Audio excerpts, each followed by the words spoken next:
नमस्कार, मैं हूं रविंद्र जैन और आप देखना शुरू कर चुके हैं सबकी खबर। आज हमारे साथ हैं लोधी समाज के राष्ट्रीय अध्यक्ष रामगोपाल राजपूत जी। हम उनसे तमाम सारे सवालों को पूछना चाहते हैं, लेकिन मेन सवाल है कि अभी केंद्र सरकार ने जो महिला आरक्षण बिल पास किया है लोकसभा और राज्यसभा में, उसमें क्या विसंगति है, हम उनसे समझने की कोशिश करते हैं। इसके अलावा चूंकि रामगोपाल राजपूत जी लंबे समय भारतीय जनता पार्टी में रहे हैं, मध्य प्रदेश की राजनीति किधर जा रही है, मध्य प्रदेश का ऊँट किस करवट बैठने वाला है, वो भी हम समझने की कोशिश करेंगे। लेकिन हम पहले उनसे जानना चाहते हैं कि जो महिला आरक्षण बिल पारित हुए हैं, चाहे लोकसभा से हुआ हो, राज्यसभा से हुआ हो, उसे लेके पिछड़ा वर्ग में क्या चर्चा है। मैं ये प्रश्न इसलिए भी कर रहा हूँ कि मध्य प्रदेश की पूर्व मुख्यमंत्री उमा भारती, जो स्वयं लोधी समाज से आती हैं, वो लगातार इसका विरोध ये कह के करती रही हैं कि जब तक ओबीसी की महिलाओं को आप आरक्षण नहीं देंगे तब तक इस विधेयक के पारित होने का कोई मतलब नहीं है। उन्होंने इस मुद्दे पे नरेंद्र मोदी जी को पत्र भी लिखा है और अपनी बात लगातार वो मीडिया से कहती रही हैं। खबर ये भी आ रही है कि कल 23 तारीख को उन्होंने ओबीसी के कुछ नेताओं की बैठक बुलाई है। शायद कोई बड़ा निर्णय ले ले उमा जी के बारे में हम सब जानते हैं कि वो अपनी बात पर अडिग रहती हैं। रामगोपाल जी, आपका बहुत बहुत स्वागत है। आपने देखा कि भारत सरकार ने जो महिलाओं को आरक्षण देने की बात की है, 33% महिलाओं को आरक्षण दिया जाएगा, ये बिल लोकसभा में भी पारित हो गया, राज्यसभा में भी हो गया। हालांकि ये अलग बात है कि इसे लागू होने में अभी 3-4 साल लगेंगे, क्योंकि पहले जातिगत जनगणना होगी, जनगणना के बाद तय होगा कितनी महिलाएं हैं, और फिर पूरा परिसीमन होगा क्योंकि कौन कौन सी विधानसभाएं महिलाओं के लिए आरक्षित की जाए। तो अभी टाइम 3-4 साल लगेगा। लेकिन इसके बीच में ही इसके पारित होते ही जिस तरह ओबीसी वर्ग एकदम आग बबूला टाइप है, नाराज है, उनका कहना है कि बगैर ओबीसी प्रावधान किए आपने ये क्यों किया। आपका क्या सोचना है, क्योंकि आप लोधी समाज के राष्ट्रीय अध्यक्ष हैं, आपके समाज में क्या चर्चा है?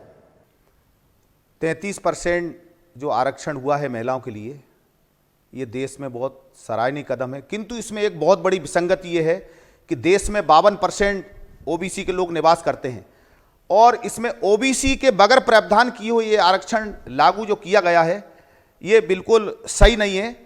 देश में ओबीसी की महिलाओं को आरक्षण देने के लिए इसमें अमेंडमेंट करना चाहिए, संविधान में संशोधन करना चाहिए और इसको पुनः लोकसभा और राज्यसभा में ले जाना चाहिए। और 33% में ओबीसी की महिलाओं का क्या हिस्सा होगा, इसकी जिम्मेदारी सरकार को लेना चाहिए। देखिए रामगोपाल जी, इसके पहले कांग्रेस भी ये बिल लेके आई थी और उस समय भारतीय जनता पार्टी ने विरोध किया था। वो भी ये चाहते थे कि पहले आप ये तय करिए कि इसमें आप आरक्षण को किस तरह से करेंगे।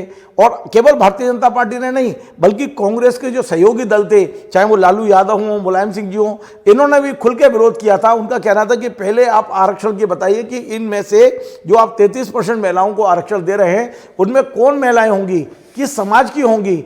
तो अब जो बिल आया है उसका लोग स्वागत भी कर रहे हैं, कुछ उसका विरोध भी कर रहे हैं। आप एक समाज के अध्यक्ष हैं, बड़ी समाज है, मध्य प्रदेश में भारी तादाद में लोधी यहाँ निवास करते हैं, तो आपका मतलब ये इससे लेके आप क्या कोई पत्र लिख रहे हैं या क्या करने वाले हैं, आपके समाज में क्या माहौल है, वो जानने की कोशिश कर रहा हूँ। अभी हम संपूर्ण मध्य प्रदेश का दौरा कर रहे हैं और पूरे मध्य प्रदेश में अभी दौरा करके हम आए हैं, आधा मध्य प्रदेश घूम चुके हैं। तो जगह जगह हर जिले में ये मांग उठ रही है कि ये जो आरक्षण हुआ है 33%, इसमें ओबीसी की महिलाओं के बगैर आरक्षण ये स्वीकार नहीं है। और इसमें हम माननीय प्रधानमंत्री जी को पत्र भी लिखेंगे, उनसे निवेदन भी करेंगे और जरूरत पड़ी तो संपूर्ण मध्य प्रदेश और देश में ओबीसी की आरक्षण के लिए हम मांग करेंगे, उसके लिए आंदोलन करेंगे, एक अभियान चलाएंगे। ओबीसी की जितने समाज है, सब समाज के लोगों को मिलकर, और ये जो ओबीसी की आरक्षण 33% जो इनने किया है, इसमें ओबीसी की महिलाओं को आरक्षण मिलना चाहिए। और इसमें आरक्षण अगर नहीं मिलेगा तो इसका बहुत गंभीर परिणाम भारतीय जनता पार्टी को भुगतना पड़ेगा। नहीं, किस तरह का, क्या कि यह जिस तरह इन्होंने कहा जा रहा है कि ये बैकफायर कर सकता है, यानी कि हम बहुत अच्छा करने जाते हैं और बड़ा नुकसान हो जाता है, कहीं उस राहत तो में नहीं बढ़ गए हैं ये लोग। ये माननीय प्रधानमंत्री जी की सोच है। 33% आरक्षण महिलाओं को दे दिया है उनने, किंतु महिलाओं के लिए ओबीसी की जो 52% महिला है उनको छोड़ के 33% आरक्षण से कोई देश में लाभ नहीं होने वाला है। अभी मध्य प्रदेश में भी जो भारतीय जनता पार्टी की सरकार कर रही है लाडली बहना, तो ये बहना से ही खाली लाडली बहना को 1000 रुपये देने से भारतीय जनता पार्टी की सरकार नहीं बन रही है। मैं भारतीय जनता पार्टी के नेताओं से, माननीय शिवराज सिंह जी चौहान से और प्रधानमंत्री जी से कहना चाहूंगा कि मध्य प्रदेश में भारतीय जनता पार्टी की स्थिति बहुत खराब है, बहुत दयनीय है। मैंने मध्य प्रदेश में दौरा किया है, जो भारतीय जनता पार्टी का मूल कार्यकर्ता जो जमीन पर काम करता है, उस कार्यकर्ता की कोई पूछ परख नहीं है। मैंने भी भोपाल में जिला पंचायत 2 वोट थे बीजेपी के, और 8 वोट कांग्रेस के थे। मैंने 4 वोट कांग्रेस के लाकर जिला पंचायत बीजेपी की बनवाई थी, किंतु शिवराज सिंह जी चौहान माननीय मुख्यमंत्री जी ने मुझसे वादा किया था, उनके साथ माननीय विश्वास सारंग जी थे, रामेश्वर शर्मा जी थे, भूपेंद्र सिंह जी थे, इन सबके सामने उनने वादा किया था कि हम आपको निगम में बनाएंगे, आपको व्यवस्था कराएंगे, टिकट देंगे, मगर आज तक माननीय मुख्यमंत्री जी कभी समय नहीं देते हैं मिलने का। और कांग्रेस और भाजपा हम किसी भी राजनीतिक दल के नहीं है, हम लोधी समाज के सिपाही हैं। अब लोधी समाज के लोग मध्य प्रदेश में 1 करोड़ हैं, हम संगठित हैं, जहां 25,000 30,000 हमारा वोट है। अगर कोई राजनीतिक दल टिकट नहीं देगा तो हमारा आदमी वहां निर्दलीय चुनाव लड़ेगा, और जो राजनीतिक दल हमारा सम्मान करेगा, जो सबसे ज्यादा टिकट हमारे लोगों को देगा, हम उस राजनीतिक दल की मध्य प्रदेश में सरकार बनाएंगे, क्योंकि लोधी समाज के दलित और पिछड़ों को छोड़कर मध्य प्रदेश में सरकार कोई नहीं बना। लेकिन राम गोपाल जी, भारतीय जनता पार्टी ने 39 में से 4 लोधियों को टिकट दिया है और आप कहते हो सबसे ज्यादा देगा उनकी बनाएंगे। भारतीय जनता पार्टी लोधियों को साथ लेके चल रही है, ऐसा वो दावा कर रहे हैं। मध्य प्रदेश में 4 विधायकों को टिकट देने से लोधी समाज का कोटा पूरा नहीं होता। हम 50 सीटों पे बाहुल है, हमारी 30,000 से 70,000 वोट तक है। 50 सीटों पे 2 टिकट, हमको कम से कम 25 टिकट मिलना चाहिए। और आपके अभी उमा जी के भतीजे को मंत्री भी बनाया है। 1 महीने का मंत्री लालीपाक पकड़ाने से क्या होता है? 1 महीने के मंत्री बन गए, वो अभी अपने क्षेत्र में नहीं घूम पाएंगे, पूरे मध्य प्रदेश का दौरा कैसे करेंगे? आपके समाज के व्यक्ति को केंद्र में मंत्री बनाया है, प्रहलाद पटेल जी को। प्रहलाद पटेल जी अभी पूरे क्षेत्र में घूमने से उनको कोई फायदा नहीं होगा। अभी उनका मंत्री था स्वतंत्र प्रभार, उनको डिमोशन और कर दिया भारतीय जनता पार्टी ने। उमा भारती जी को कहीं कोई बुलाया नहीं जाता है। उत्तर प्रदेश में हमारी स्थिति खराब है, मध्य प्रदेश में स्थिति खराब है। अच्छा, मध्य प्रदेश में मान लीजिए भारतीय जनता पार्टी उमा जी को सम्मान नहीं दे रही, बुला नहीं रही है, वो खुद भी बयान दे रही हैं, तो इसका समाज पे क्या असर पड़ रहा है? उमा जी जाने, मगर वो बड़ी नेता है, नहीं, समाज पे क्या असर पड़ता है? समाज तो ये तय करके बैठा है, समाज ये तय करके बैठा। समाज अब बहुत बुद्धिमान हो चुका है। समाज किसी भी बड़े नेता के कहने से समाज पे कोई प्रभाव नहीं पड़ने वाला। अब समाज ये तय कर चुका है कि जहां हमारी संख्या है, क्योंकि हम नीचे छोटे लोगों में जा रहे हैं, हम एक विधानसभा भी मऊ धार से लगा के भिंड तक हमने दौरा किया है। एक विधानसभा में हम जा रहे हैं, टीकमगढ़, छतरपुर, पन्ना, बड़ा मलेरा, दमोह, सागर, इधर हमारा बुंदेलखंड में दौरा होना है। अभी हम लोग भिंड, मुरैना, ग्वालियर, दतिया, शिवपुरी, गुना, अशोकनगर, राजगढ़, शाजापुर, उज्जैन, इंदौर सब दौरा कर चुके हैं। एक विधानसभा की हम नस नस जानते हैं। और इस समय भारतीय जनता पार्टी की स्थिति बहुत खराब है। ये नेता समझ लें, सचेत हो जाएं, क्योंकि समय नहीं देता कोई मिलने को, किसी के पास समय नहीं है। अच्छा रामगोपाल जी, मध्य प्रदेश में 2 दलीय व्यवस्था है। यदि भारतीय जनता पार्टी की स्थिति है, इसका मतलब कांग्रेस की अच्छी हो जाएगी, ऑटोमेटिक उन्हें वोट मिलेगा। वो पार्टी अच्छी हो ना हो, नेता अच्छे हो ना हो, लेकिन अब मतदाता के पास कोई चॉइस ही नहीं है, वो या तो बीजेपी को देगा या कांग्रेस को देगा। तो आप ये मानना है कि मध्य प्रदेश में कांग्रेस की सरकार बन रही है? नहीं, मध्य प्रदेश में कांग्रेस बढ़त की ओर है, अभी ये सत्य है, कांग्रेस बढ़त। ऐसा तो नहीं है रामगोपाल जी अब कांग्रेस में आ रहे हैं? ऐसा कुछ नहीं है। मैं पहले पार्टी की बात नहीं करता हूं, मैं लोधी समाज का राष्ट्रीय अध्यक्ष हूं और मैं अपने समाज की बात करता हूं। और जो दल मेरे समाज को ज्यादा से ज्यादा टिकट देगा, ज्यादा से ज्यादा सम्मान करेगा, मैं उस राजनीतिक दल की रामगोपाल जी कहां से मिलकर मदद करेंगे। रामगोपाल जी कहां से चुनाव लड़ रहे हैं? मैं चुनाव नहीं लड़ रहा हूं, मैं टिकट नहीं मांग रहा हूं। किसके लिए मांग रहे हैं? मैं अपने समाज के लोगों के लिए ज्यादा से ज्यादा टिकट मिले। नहीं, परिवार में मेरा कोई सर्विस करते सारे लोग मेरी बेटियां, 2 बेटी हैं, सर्विस करती हैं दोनों, पत्नी अभी पुलिस से रिटायर हुई हैं। तो इसलिए हमारे परिवार में कोई चुनाव नहीं लड़ना चाहता है। हमारे समाज के लोग जो युवा हैं, जो उत्साही हैं, जो काम करने वाले, जो समाज में काम करते हैं, जहां पर उनकी संख्या अच्छी है, वो वहां उनको टिकट मिलना चाहिए और हम उनको जिताने का काम करेंगे। अभी आप देख रहे होंगे कि बड़े थोक में भारतीय जनता पार्टी के लोग 100-100, 200-200, 300-300 गाड़ियां ले लेके कांग्रेस दफ्तर आ रहे हैं, कांग्रेस ज्वाइन कर रहे हैं। रामगोपाल जी कब आ रहे हैं गाड़ियां लेके वहां? इसकी वजह ये है भाई, रामगोपाल जी कब आ रहे हैं गाड़ियां लेके? मैं कभी किसी पार्टी में मैं ज्वाइन करने नहीं जाता। हम तो देखेंगे कि कौन राजनीतिक दल हमसे बात करेगा। में तो रहोगे, क्योंकि जीवन भर राजनीतिक दल हमसे बात करेगा, बुलाकर हमसे बात करेगा। रामगोपाल जी, आपने जीवन भर राजनीति की है, बगैर राजनीतिक दल के आप रह ही नहीं सकते। मगर हम अपमानित होकर किसी राजनीतिक दल में नहीं रहेंगे। जहां हमारा सम्मान होगा वहां पर रहेंगे। तो मतलब सम्मान यदि बीजेपी में नहीं है तो कांग्रेस जाएंगे? जहां भी सम्मान होगा वहां काम करेंगे। सम्मान जो देगा, जो राजनीतिक दल सम्मान करेगा, क्योंकि नेता झूठ बहुत बोलते हैं, नेता अपना वादा करते हैं और वादे से बदल जाते हैं। वो तो सीएम ने किया है आपके साथ, क्योंकि भोपाल राजधानी है। भोपाल राजधानी में अगर आप हारते तो कितनी बड़ी बेइज्जती यहां पर आपकी होती, और यहां पर आपका साथ दिया और आपने बात करना बंद कर दिया। मतलब कुल मिला के रामगोपाल जी का ये कहना है कि जो उनके साथ धोखा हुआ है उसका वो बदला लेंगे इस बार। नहीं, बदले की बात नहीं है। नहीं, इस बार चुनाव में बदला लेंगे। सचेत करना चाहते हैं। नहीं, इस बार चुनाव में बदला लेंगे। जो आपके साथ धोखाधड़ी या वायदा खिलाफी हुई है, हम उन नेताओं को सचेत करना चाहते हैं कि नेता वादा खिलाफी ना करें, अपने वादे पे स्थिर रहें। अब वादा खिलाफी हो गई ना, और जो भी हमारा कहना, नहीं, जो राजनीतिक वादा दल, खिलाफी तो हो गई आपके साथ, जो राजनीतिक दल हमारा सम्मान करेगा, हमारे लोगों का सम्मान करेगा, क्योंकि मध्य प्रदेश में हम 1 करोड़ है और हमारे साथ में दलित हैं, ओबीसी हैं, सब समाज के लोग हैं। हम पूरे मध्य प्रदेश में दौरा कर रहे हैं, हमारे सभी पदाधिकारी हमारे। अच्छा, एक सवाल का जवाब दो आप।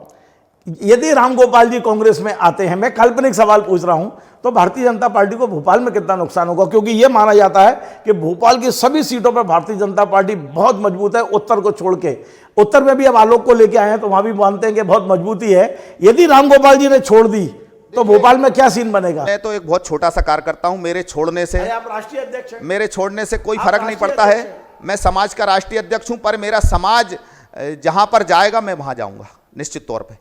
समाज तो आपका बीजेपी के साथ बहुत बड़ी ताकत नहीं, बीजेपी के साथ नहीं है अब समाज, अब बीजेपी के साथ समाज नहीं है बिल्कुल भी, क्योंकि समाज भी अब समझने लगा है वोट हमारा, राज तुम्हारा अब नहीं चलेगा। हमने बहुत वोट दिया है और 90% और 99% वोट बीजेपी को लोधी समाज देता आया है, किंतु लोधी समाज को बीजेपी के लोग आज 15 साल हो गए, 15 साल में एक मंत्री बनाने की चिंता नहीं की बीजेपी के लोगों ने। अभी 1 महीने के लिए उमा भारती के भतीजे को मंत्री बना दिया, ये अपना जालम सिंह को 3 महीने के लिए मंत्री बनाया, दशरथ सिंह को 1 महीने के लिए मंत्री बनाया। तो भारतीय जनता पार्टी के नेताओं को भी यह सोचना पड़ेगा कि लोधी समाज सबसे बड़ी संख्या में यहां निवास करता, उनके साथ अन्य दलित पिछड़े भी हैं, इसलिए लोधी समाज के लोगों का जो राजनीतिक दल सम्मान नहीं करेगा उसका मध्य प्रदेश से सफाया होना तय है। आप घुमा फिरा के कह रहे हो कि भारतीय जनता पार्टी छोड़ के कांग्रेस की ओर मुड़ रहे हो। कांग्रेस भारतीय जनता पार्टी की ओर नहीं मुड़ रहे, हम उन नेताओं को सचेत करना चाहते हैं। हम कहना चाहते हैं उन नेताओं से, हम नाम तो ले नहीं रहे किस नेता को, आप जो है वादा करते हो उस वादे को निभाओ, और वादा से नहीं निभाओगे तो सफाया होना निश्चित है आपका। हमारा कहना है कि जो राजनीतिक दल हमारा सम्मान करेगा, हमारे नेताओं का सम्मान करेगा, हम उस राजनीतिक दल की सरकार बनवाएंगे। एक आखिरी सवाल पूछता हूं, आप पूरे मध्य प्रदेश में घूम रहे हैं और लगभग कई जिले आपने घूम लिए, 12, 15, 20 जिले आप घूम चुके हो। क्या देख के आए हो मध्य प्रदेश में? आप ऊंट किस करवट बैठने वाला है?